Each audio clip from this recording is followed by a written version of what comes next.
Hello everyone, welcome back. আজকে আমরা এক্সেলের bar chart সম্পর্কে জানবো।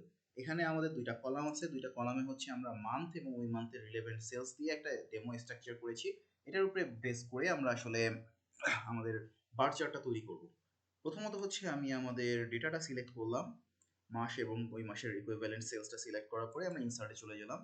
ইনসার্টে চলে গিয়ে এখানে যদি আমি বার চার্টে ক্লিক করি, বার চার্টের এখান থেকে ড্রপ ডাউন করে অনেকগুলো চার্ট আমাকে দেখাচ্ছে। বার চার্টের মধ্যে আমি যে চার্টটা নিতে চাচ্ছি আসলে বিভিন্ন ধরনের বিভিন্ন ডিজাইনের 2D 3D মডেলের চার্ট আছে। ফর এক্সাম্পল আমরা 2D মডেলের এই চার্টটাই নিলাম। চার্টটা সিলেক্ট করার পরে আপনি দেখতে পাচ্ছেন চার্টটা আমাদের এখানে চলে আসছে। চার্ট আনার পরে আমাদের এখানে ডিজাইন অপশন আসছে কিছু। আমরা এর মধ্যে থেকে ডিফল্ট কোনো ডিজাইন চুজ করতে পারি। ফর এক্সাম্পল আমি এই ডিজাইনটা নিলাম এবং ফরম্যাটে যদি চলে যাই, ফরম্যাটের মধ্যে শেপ ফিলে যদি দেখেন আমরা কিন্তু চার্টের একটা ব্যাকগ্রাউন্ড কালার চুজ করতে পারতেছি। চুজ করলাম এই ব্যাকগ্রাউন্ড কালারটা। তো এবং চার্টটা কিন্তু আমরা রিসাইজ করতে পারি, প্রয়োজনে রিসাইজ করলাম। এবং যদি আমরা এই প্লাস আইকনে ক্লিক করি, দেখেন এখানে চার্টের বিভিন্ন এলিমেন্ট আমরা দেখতে পাচ্ছি। আমরা যদি চার্টের এক্সিসে আনচেক করে দিই, দেখেন এক্সিস ওয়াই অক্ষ এবং এক্স অক্ষ বরাবর যে ডেটাগুলো ছিল এগুলো কিন্তু দেখা যাচ্ছে না। আপনি যদি ঠিকভাবে খেয়াল করেন এখানে ডিসেম্বর লেখাটা আমরা দেখতে পাচ্ছি না চার্টটা ছোট করার পরে। কারণ আমরা চার্টটা ছোট করেছি পরে ডেটাটা আসলে হাইড হয়ে গেছে, জায়গা পাইনি পর্যাপ্ত দেখা শো করার জন্য। তো আমরা যদি এখানে এলিমেন্টসের মধ্যে এক্সিস দেখাইতে চাই বা না দেখাইতে চাই সেটা আমরা দিতে পারি।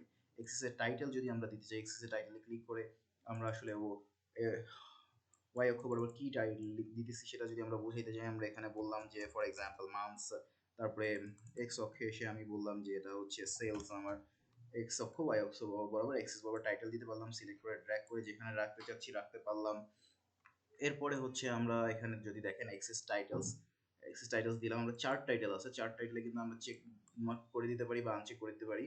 দেখাইতে চার্টে টাইটেল দেখাইতে চাইলে চেক মার্ক রেখে আমি এখানে চার্ট টাইটেলে এসে কি করব, আমি এখানে টাইটেল দিব যে সেলস চার্ট ফর এক্সাম্পল।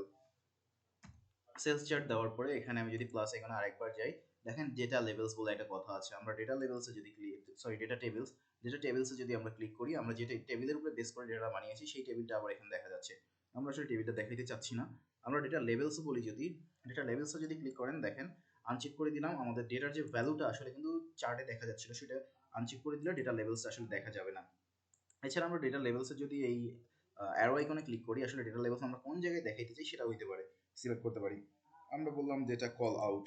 দেখেন কল আউটে বললে আসলে ওই চার্টের মধ্যে মাস সহ ভ্যালুটা সহ দেখাচ্ছে। এছাড়া আমি যদি ডেটা লেভেলস অন্য কোনোভাবে দেখাইতে চাই, ফর এক্সাম্পল আমি দিলাম হচ্ছে সেন্টারে দেখাবে। সেন্টারে দেখাবে, জাস্ট এ সেকেন্ড। আমরা যদি এখানে সেন্টার সিলেক্ট ডেটা লেভেলস উঠাই দিলাম। এখন ডেটা লেভেলসে যাই আমরা বললাম কি সেন্টার ইনসাইড এন্ড, আমরা ইনসাইড এন্ডে দেখালাম। দেখেন ইনসাইড এন্ডে চলে আসছে। তো চার্টে আমরা বিভিন্নভাবে ডেটা দেখাইতে পারতেছি, বিভিন্ন ইস্যু দেখাইতে পারতেছি। ফর এক্সাম্পল এখানে লেজেন্ড নামে একটা ব্যাপার আছে। আমরা লেজেন্ডে যদি ক্লিক করি, আমরা যেভাবে সিরিজ দেখতে পাচ্ছিলাম আমরা আসলে কয়টা সিরিজের উপর বেস করে কাজ করতেছি ওই জিনিসটা আমরা এখানে মেনশন করতে পারি। প্রয়োজনে আমরা দেখা পাবো যখন মাল্টিপল শিট নিয়ে কাজ করবো তখন আমরা এই জিনিসগুলো দেখবো। আপাতত লেজেন্ড আমরা আনচেক করে রাখতেছি। ওকে, থ্যাংক ইউ। এই ছিল আমাদের বার চার্টের বেসিক ইন্ট্রোডাকশন। Thank you.